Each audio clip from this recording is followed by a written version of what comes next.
parents cannot see any dreams. Parents cannot live their life according to their dreams and desires. What I believe, it is the most dissatisfied life.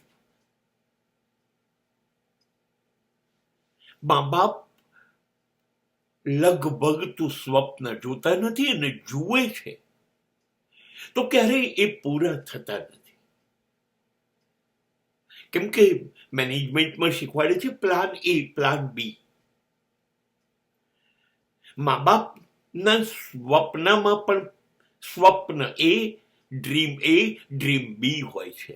Dream એ પોતાની જિંદગી માટે હોય છે જે ક્યારેય solve થતું નથી, અને ડ્રીમ બી એ પોતાના સંતાનોનું સુખ, પોતાના સંતાનોની કારકિર્દી, પોતાના સંતાનોના સ્વપ્ન સિદ્ધ કેમ કરવા, એ પ્લાન બી છે. અને દરેક મા બાપ એને પૂરા કરે છે. પ્લાન એ જાય ભાડમાં. પોતાનું સુખ, પોતાના મોજ શોખ, પોતાની જિંદગી, પોતાનું આનંદ, મનોરંજન, ના, કશું નહીં. બાળકો, સંતાનો પ્રાયોરિટી લિસ્ટ પર હોય છે. આ લોકોની અણસંતોષાયેલી, ડિસસેટિસ્ફાઈડ જિંદગી કોઈ ચીસ નથી પાડતી. ક્યારે કોઈ નિસાસો નથી નાખતી, કોઈ વસવસો વ્યક્ત નથી કરતી.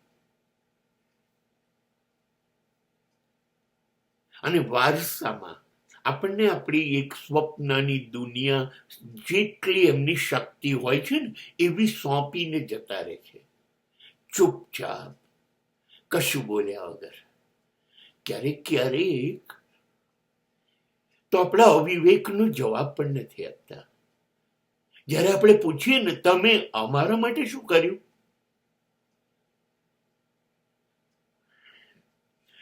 ત્યારે અંદર હસતા હશે,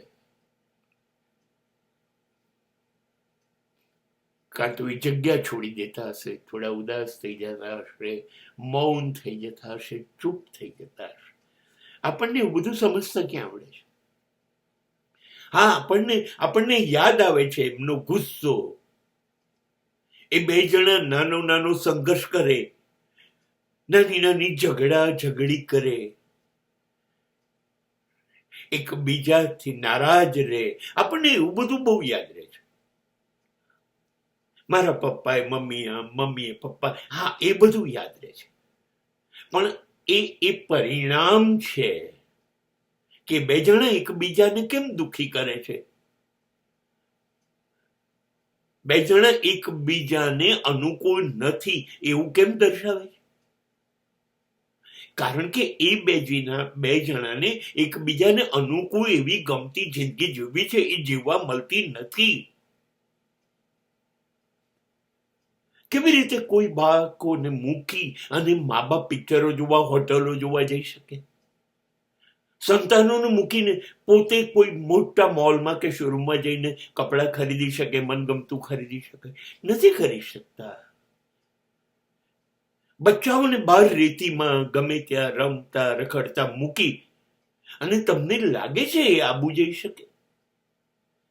આ બધી અપૂર્ણ જિંદગીઓ છે ને, એ એકબીજા ઉપર ગુસ્સામાં નીકળે છે. આ તું જોતી નથી, તું શાક કેવું બનાવે છે, ચામાં ખાંડ રહી ગઈ, મારા લીલા શર્ટને ઇસ્ત્રી ના થઈ. આજે જ આપણે જોયું, યાદ કર્યું. ક્યારેક આપણને ચીસ પાડી, ક્યારેક આપણને બે થપ્પડ મારી. આ બધું યાદ રહ્યું છે આપણને આ બધું યાદ રહ્યું છે. પણ આપણને એની અપૂર્ણ જિંદગી યાદ નથી આવતી. એને પૂર્ણ રીતે જીવવાનો હક હતો, એ યાદ નથી આવતું. અને આપણને એની અપૂર્ણતાઓ યાદ આવે છે. તમે અમારા માટે આ ન કર્યું, તમે અમને આ ન કરવા દીધું, તમે અમને આ કરાવ્યું હોત તો અમે ક્યાં પહોંચી ગયા હોત. પણ એમણે આપણા માટે શું ના કર્યું, એ લોકો શું ચૂકી ગયા? એમણે કશું ના કર્યું અને જીવી ગયા મરવા સુધી. એ ના દેખાયું. એક અપૂર્ણ રીતે જીવાયેલી જિંદગી આપણી અંદર પૂર્ણતામાં ઉતરી. આજે આપણે જે કંઈ સરસ છીએ, બહુ સરસ છીએ, એ બધું જ ત્યાંથી વારસામાં આવ્યું છે. એ અપૂર્ણમાંથી પૂર્ણતા આવી. એ દુઃખ, દર્દ અને પીડામાંથી આ સુખ હું જે જોઈ રહ્યો છું, કે આપણે જે જોઈ રહ્યા છે, એની સ્વર્ગીય અનુભૂતિ આપણા માટે ત્યાંથી આવી છે. ત્યાં રહી ગઈ હતી. ત્યાં જિંદગીનું સ્વર્ગ હતું, એને નર્ક બનાવ્યું અને આપણા માટે સ્વર્ગનું સર્જન કર્યું. આપણે આપણા મા બાપની અપૂર્ણતાઓ જ જોઈએ છીએ, પણ એની અંદર રહેલી પૂર્ણતાઓ કદાચ ઈશ્વરને શરમ આવે એવી પવિત્રતાઓ આપણે જોઈ શકતા નથી.